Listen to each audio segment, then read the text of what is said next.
तो भोले भंडारी आज दिनांक 8 जून 2020 अभी सुबह के कोई 4:21 हुए हैं। अभी अभी मैं अपने मोबाइल पर मधुर संगीत सुनने में व्यस्त था। कौन सा गाना था? मेरा नाम है चमेली, मैं तो मालन हूँ अलवेली। और जैसे दूसरे मधुर गीत, तन मन तेरे रंग रंगूंगी, इस तरह के गाने मैं सुनता हूँ। मैं बहुत आत्मविभोर हो रहा था गाना सुन करके।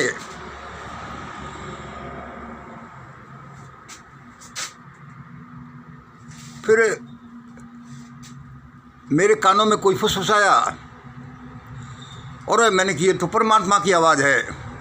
उसने कहा, मंगल मंगल, यह अमृत वेला निकली जाती है। देखो क्या समय हो गया, जल्दी से अपना वीडियो बना लो, फिर मैं भी जाऊंगा। और मैं गानों को सुन करके और वीडियो बनाने लग गया।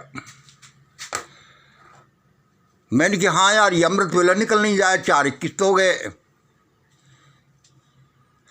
वीडियो बना लो।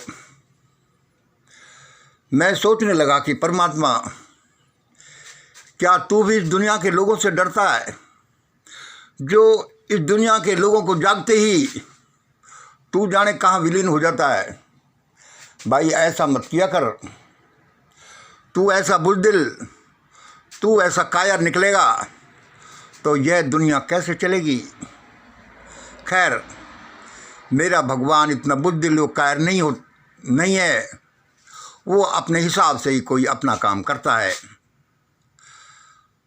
अभी थोड़ी देर पहले उसने मुझे आज का सब्जेक्ट सजेस्ट किया। मैं शाम को ही अपने फेवरेट सब्जेक्ट को लिख जाता हूँ कि कल सुबह मैं इस पर बोलूँगा। मेरा जो माइंड कंप्यूटर है वो और सोच करके सुबह उसने मेरे को और अच्छा बता देगा। लेकिन सुबह आता हूँ तो माजरा कुछ और मिलता है। यहाँ ये बताया जाता है ऑफिस में कि अब तुम इस पर बोलो। आज भी ऐसा ही हुआ।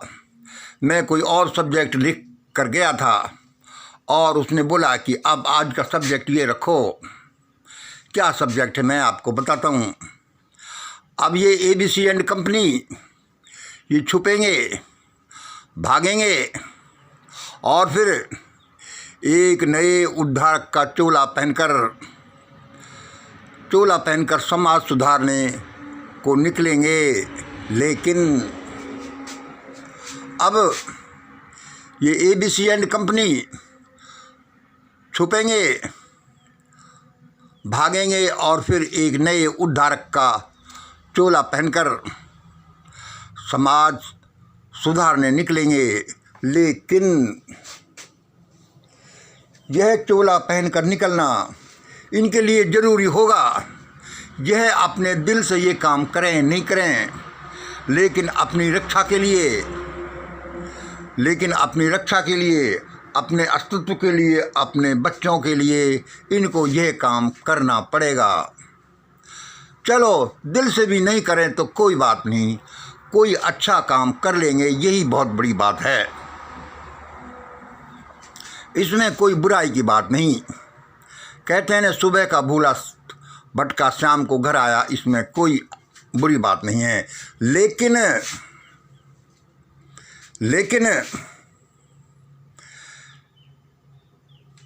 पहला पॉइंट है, लेकिन तुम इनका विश्वास मत करना। लेकिन तुम इनका विश्वास मत करना।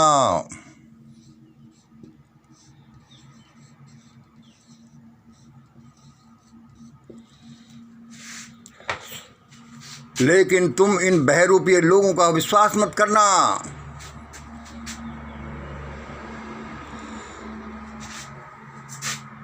इनके बारे में यह देखना कि 1947 से 2020 तक और 1947 से पहले हजारों साल तक इन्होंने क्या काम किए हैं। इनका रिकॉर्ड जब ऐसा रहा है तो आज ये नए उद्धारक कहाँ से आ गए? यह बात तुम्हें हमेशा ध्यान रखनी है कि भेड़िया अपनी आदतों को ऐसे ही नहीं छोड़ता। उसकी मजबूरियां होती हैं और वो कुछ सोच समझ के ही ऐसा कर रहा होगा, लेकिन जब वो कल को ऐसा व्यवहार दिखा रहा था तो आज ये ऐसा कैसे दिखाने लग गया?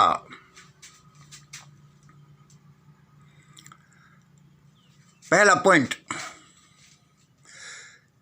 जो हम बोल रहे हैं कि ये अब नए रूप में उद्धारक बनेंगे, ये अपने खजाने खोलेंगे, ये अपने दिल खोलेंगे और ये पता नहीं अपने क्या क्या खोलेंगे।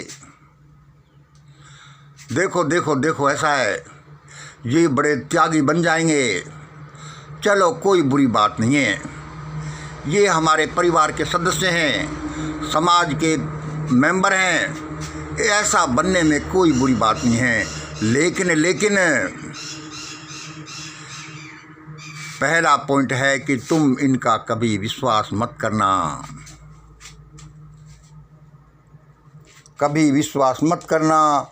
जो ओरिजिनली कोई जैसा है वह अपने आप को एकदम से नहीं बदल सकता। पता नहीं वह कब अपने ओरिजिनल रूप में आ जाए। यह हमारा पहला पॉइंट हुआ। दूसरा पॉइंट क्या हुआ? इसमें एक दूसरा पॉइंट है कि इन्हें अपना कभी नेता, कभी रक्षक गार्ड और अपना गुरु, और इसमें एक और लिख लो, रसोइया।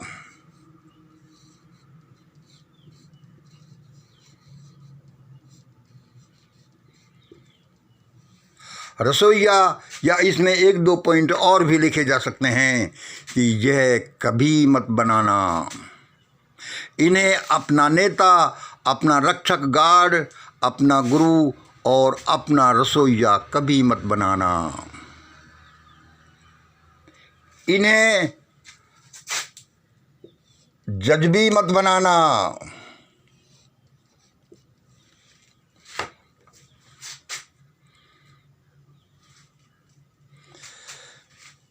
देखिए,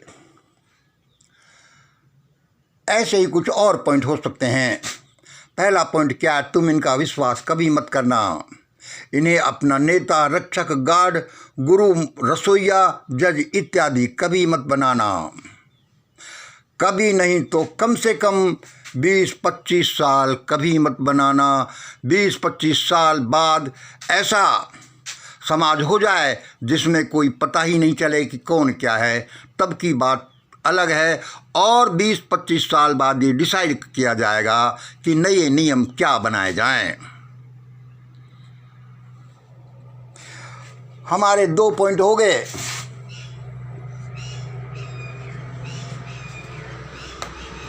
तीसरा पॉइंट है, भेड़िया अपने को बदल नहीं सकता।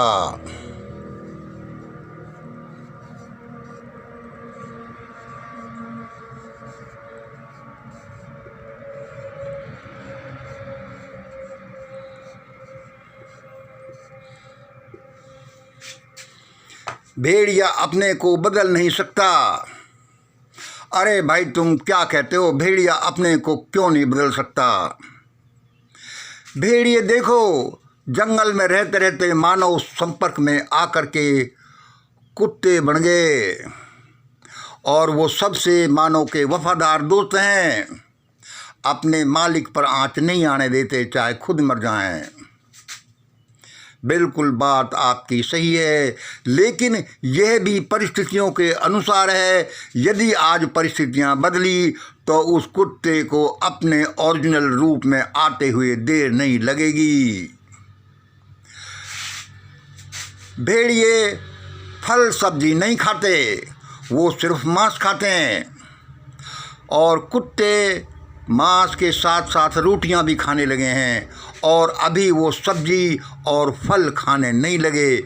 यदि उनके सामने तुम अंगूर भी डाल दो तो वे नहीं खाएंगे। हम कहेंगे कि भाई देखो कैसे हैं, इतने अच्छे फल को, आम को, अंगूर को, और ये हाथ नहीं लगाते। ये बेचारे क्या करें, इनके डीएनए में ऐसा है। ये अभी थोड़े से बदलें और थोड़े से बदल जाएंगे। डीएनए की माया बड़ी विचित्र है। और जामे ये मानव भेड़िए ये तो कुछ भी नहीं, ये तो सचमुच में शैतान के रूप हैं।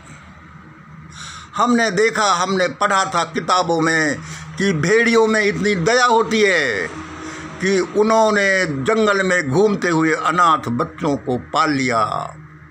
कई ऐसी घटनाएं, सत्य घटना है कि भेड़ियों ने जंगल में घूमते हुए अनाथ मानव के बच्चों को पाला, उनको दूध पिलाया, उनको पोषण दिया, उनको वो सारी शिक्षाएं दी जो वो खुद जानते थे कि जीवन संघर्ष में ये क्या जरूरत है।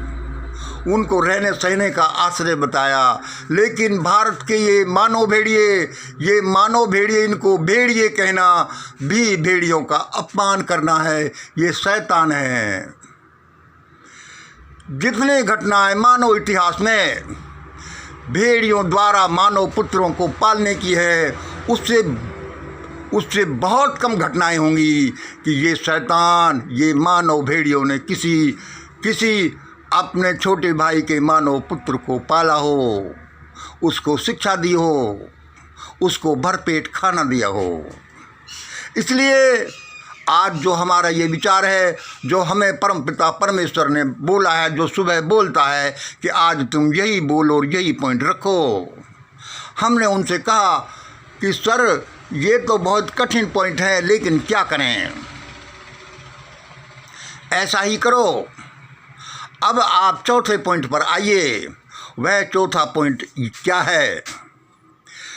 चौथा पॉइंट है कि ये भेड़िए हो सकते हैं, ये शैतान हो सकते हैं, लेकिन इन पर कभी भी निर्दयी मत बनना। देखो परमपिता परमेश्वर का क्या विचार है, जिसने मुझे ये इंसर्ट किया मेरे दिमाग में कि ये भेड़िए हो सकते हैं, ये शैतान हो सकते हैं और हैं भी, रहे भी हैं, लेकिन इन पर बहुत निर्दयी मत बनना। इनको तुम झिड़क सकते हो, इनके तुम थप्पड़ मार सकते हो, डंडे मार सकते हो। देखो इसमें लिखा है उन्हें जान से मत मारना, उसे डंडे मार सकते हो, उनको झिड़क सकते हो, उनको बेड़ियों में, देखो ये लिखा, बेड़ियों में जकड़ सकते हो। ये परमात्मा ने अभी मुझे लिखाया। इन भेड़ियों का, इन शैतानों के हिसाब किताब लंबे चौड़े हैं।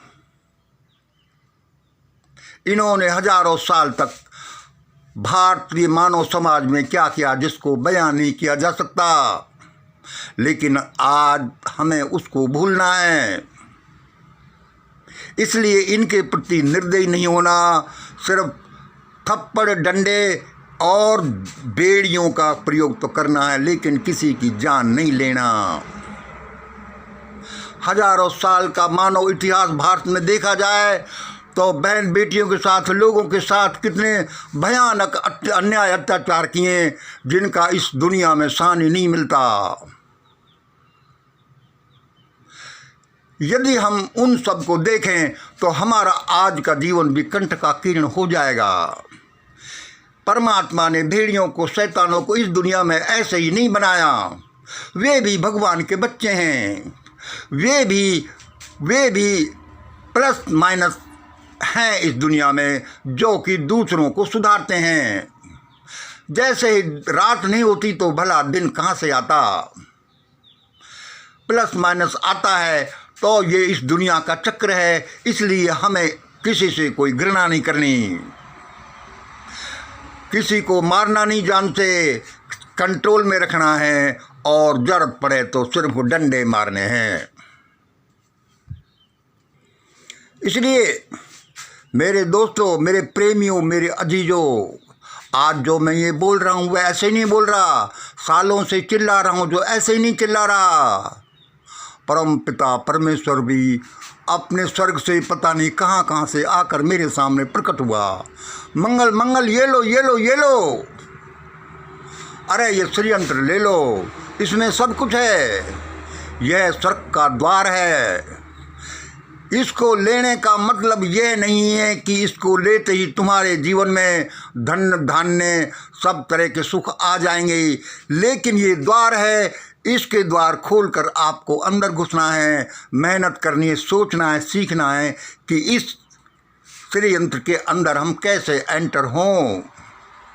मैंने कि भाई भगवान ठीक है, मैं भी ऐसा कर लूँगा और मैं दशकों से इस खिलौने जैसी चीज़ को, इस बजर बट्टू जैसी चीज़ को उल्टा पुल्टा करके घुमाता फिराता रहता हूँ। अब इसका क्या अर्थ है, अब इसका क्या अर्थ है, अब ये क्या करेगा, ये बड़े काम की चीज़ है। और जो मैं आज बोल रहा हूँ वह परमपिता परमेश्वर और परमेश्वर के पुत्र इस श्रीयंत्र की प्रेरणा से बोल रहा हूँ। मैं तो एक छोटा सा साधारण सा सड़क छाप सा एक गपलू सा आदमी हूँ, मैं इसी में संतुष्ट हूँ। इसलिए दोस्तों मैंने आज क्या कहा आपको फिर सुन लो शॉर्ट में एक बार। अब ABC एंड कंपनी ये छुपेंगे भागेंगे और फिर एक नए उद्धारक का चोला पहनकर समाज सुधारने को निकलेंगे, लेकिन तुम इनका विश्वास कभी मत करना। इन्हें अपना नेता, रक्षक, गार्ड, गुरु, रसोइया और जज व अन्य इम्पोर्टेंट पोस्टों पर कभी नहीं बिठाना। ये इंस्ट्रक्शन परमात्मा ने बताया कि अगले 20-25 साल तक चलेंगी।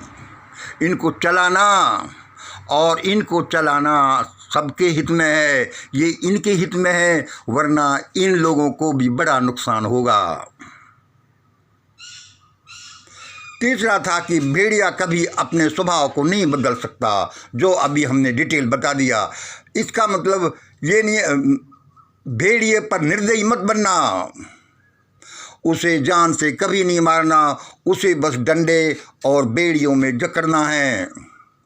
वे भी उस परमात्मा के बच्चे हैं, तुम्हारे बराबर के भाई हैं, उनका भी एक खास रोल है। जैसे इस संसार को चलाने में दुख सुख का रोल है, दिन रात का रोल है, यह संसार चलता है, इसमें ये हमारा ब्रह्मांडीय मास्टर फार्मूला सब कुछ बताता है। ये 3 डायमेंशनल जो ग्लोब होता है चलता है, तो इसका क्या अर्थ है, इन 3 लाइनों का क्या अर्थ है, इससे क्या रिजल्ट निकलेंगे।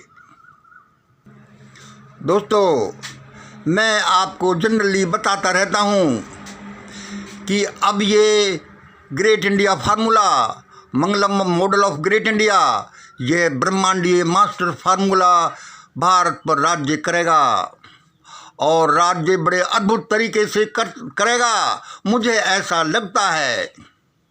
और हो सकता है कि इस फार्मूले से कोई ऐसी पॉलिटिकल पार्टी निकले जो तुरंत बढ़ती जाए और इस देश पर अपना एक छत्र शासन स्थापित करे। मैं अपने दोस्तों को ये भी कहता हूँ कि अपने घर पर, अपनी फाइलों में, अपने दीवारों पर ये चिपका लो, मेरा ब्रह्मांडीय मास्टर फार्मूला ले लो, वो पेपर संयंत्र ले लो, वो लगभग फ्री है, वो मेटालिक भी ले लेना, और कुछ भी नहीं ले सको तो इसमें जो ये लिखे हुए हैं, जो मेरी यूट्यूब चैनल फेसबुक पर आते हैं, उनको इस तरह से बनाकर लिख करके ही रख लेना अपने पास। ये चमत्कारिक हैं और कैसे हैं मैं इसको तुम्हें बताता रहता हूँ। चमत्कार कैसे होते हैं या सफलताएं कैसे मिलती हैं। फिर ये हमारा ट्रायंगल है,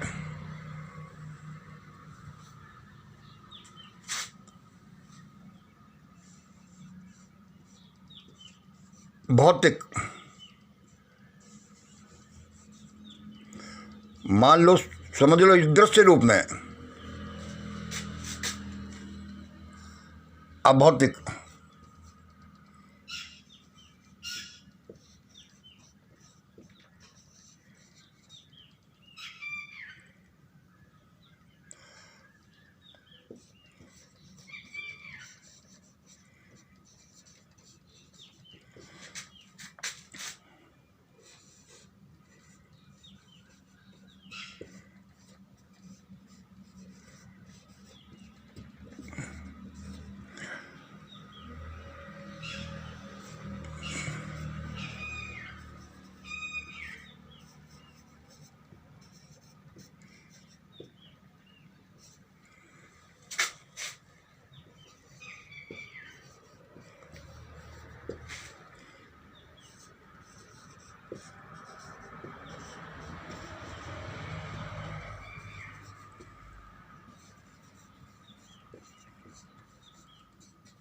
हाँ, तो हम बता रहे थे, वीडियो लंबा हो रहा, अभी 2-3 मिनट में हम इसको फिनिश करते हैं कि यह आपको कैसे प्रभावित करेगा।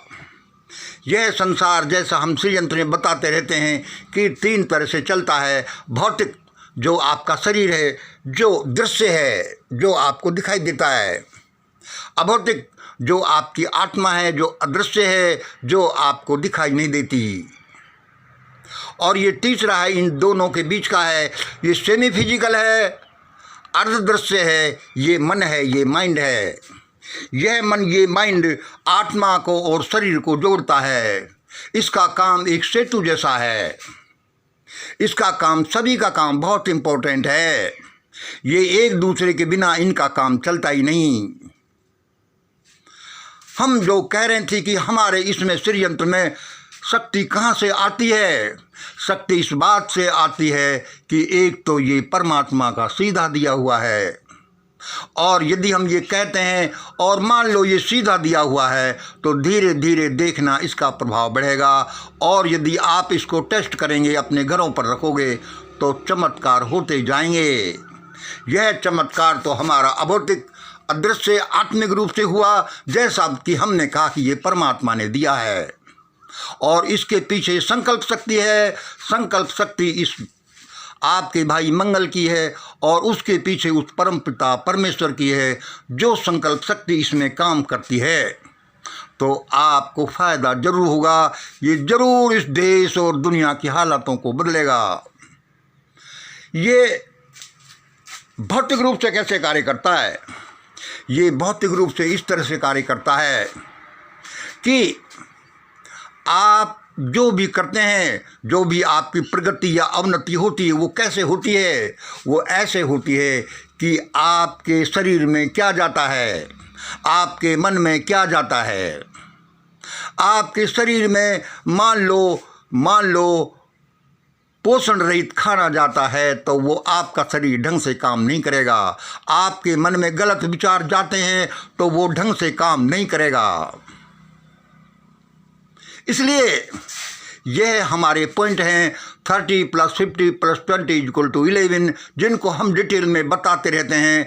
To be are, try to be vegetarian, to be 10% donor, और सत्कर्म है सुबह अर्लिंग मॉर्निंग में ध्यान, प्रार्थना, प्रभु स्मरण है। ये मेन की पॉइंट्स हैं। इनको साधने से दूसरे पॉइंट्स, दया, क्षमा, करुणा, प्रेम और जो भी इस संसार में जरूरत है, रोटी, पानी, पैसे, जो सारे खींचे चले आएंगे। हम जो व्यवहार करते हैं वो इस आधार पर करते हैं, जैसे कि आजकल पॉजिटिव थिंकिंग की किताबों में बताया भी गया है कि आप जो व्यवहार शरीर से करते हैं वो आपका मन डायरेक्ट करता है। और मन कैसे डायरेक्ट करेगा? मन ने उसको क्यों डायरेक्ट किया? कि मन को क्या खाना मिला। मन का खाना क्या है? मन का खाना है कि वो मन क्या देखता है, क्या सोचता है, क्या उसने आवाज़ सुनी है, क्या उसके विचार रहे हैं, ये मन के खाने हैं। क्या वो पढ़ता है? ये मन का खाना है। जो ये मन का खाना जो खाएगा वो फिजिकल बॉडी में भेजेगा और उसका वैसा ही प्रभाव निकलेगा। भौतिक खाना, ये तो हमारे मन के खाने हैं, सेमी फिजिकल भौतिक खाना है कि आप कैसा खाना खाते हैं, रूखी सूखी है या उसमें कुछ पौष्टिक तत्व है। आप अंगूर खाते हैं या मेवा मिष्ठान खाते हैं तो उनका अलग अर्थ होगा। जैसा खाना खाते हैं, जैसा मन के लिए भोजन देते हैं, जैसा आत्मा के लिए भोजन देते हैं, और ये हमारे भोजन है, वैसे प्रभाव आपके जीवन में आने जरूरी हैं। इसलिए आपका उद्धार होना तो निश्चित है, वो ये फार्मूला बताता है। और इसके पीछे की शक्ति, यह मुझे अपना नहीं कहना चाहिए, लेकिन मैंने थोड़ा बहुत इसके लिए परमात्मा की प्रेरणा से काम किया है। तो ये मेरा संकल्प, ये मेरा मनोबल, वो परमात्मा का मनोबल आपके काम आएगा। इतना सा ही आप करेंगे कि मैं देश को सुधारने के लिए, अपने आप को सुधारने के लिए इस फार्मूले का प्रयोग करूं। इसको आप ज़्यादा नहीं करें, सिर्फ लिख ही दें और कभी कभी ये पढ़ लें, तो आपके जीवन में क्रांतिकारी अभूतपूर्व परिवर्तन होंगे। जैसे कि आप डेली ये पढ़ते हैं कि भाई मुझे तो वेजिटेरियन बनना चाहिए, मैं किसी जीव को मार करके उसका मांस नहीं खाऊंगा। यदि आप डेली एक बार भी इसको देखते रहें तो यह थॉट आपके दिमाग में इंसर्ट होता जाएगा और वो क्रिएट करेगा कि मुझे तो वेजिटेरियन बनना चाहिए। 30 + 50 + 20 = 11 का फार्मूला ये बताता है कि हमको सबको समान अवसर देना है, सबको रोटी पानी मकान न्याय कर देना है। ऐसा नहीं कि कुछ लोग ही सारे माल मत्ता को अपने पेट में भर लें।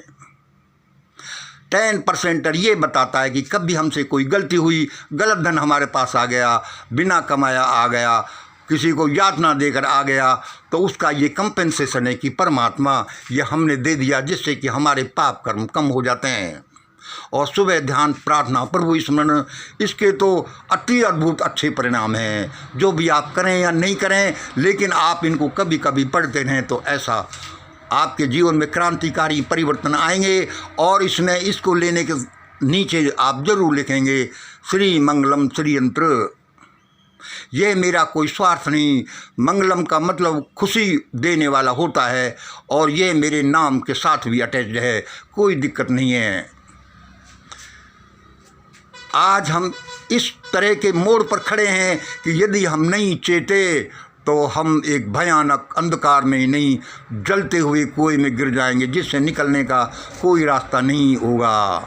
कोई इसको कहता है कि गृह युद्ध आ रहा है, कोई कहता है कि दूसरों का हमारे पर एटॉमिक आक्रमण हो जाएगा, कोई कहता है कि ऐसा विप्लव भूख और प्यास का छिड़ेगा, कोई कहता है कि महामारियाँ फैलेंगी। बिल्कुल ये फैल भी सकती हैं और उस फैलने के द्वार पर खड़े हैं। यदि हम नहीं चाहते तो सिर्फ एक थोड़ा सा इनको पढ़ने से, इनको गुनगुनाने से, इनको ध्यान करने से आपके जीवन में परिवर्तन शुरू हो जाता है। और ये अवश्य में करना है। ये बातें जो आज मैंने कही हैं, ईश्वर की प्रेरणा से कही हैं, और ये किसी को भी बुरा नहीं लगनी चाहिए। कोई समझता है कि ये तो हमारे लिए बुरा कहा, लेकिन ईश्वर जानता है कि उनकी ज़िंदगी बचाने के लिए, उनको अच्छा जीवन देने के लिए कई बार कड़वा बोलना पड़ता है, कड़वे नियम बनाने पड़ते हैं। गवर्नमेंट हो या कोई भी हो, लोगों को, जो गलत करने वालों को जेलों में ऐसे ही नहीं डालता। कभी कभी किसी से क्या क्या गलती हो सकती हैं। इसलिए दोस्तों, आज परमात्मा ने जो मुझे बताया कि आज मंगल ये लिख, ये बोल, मैंने बोल दिया, बाकी वो परमात्मा जाने, तुम जाने। आज यही। जय हिंद, जय भारत।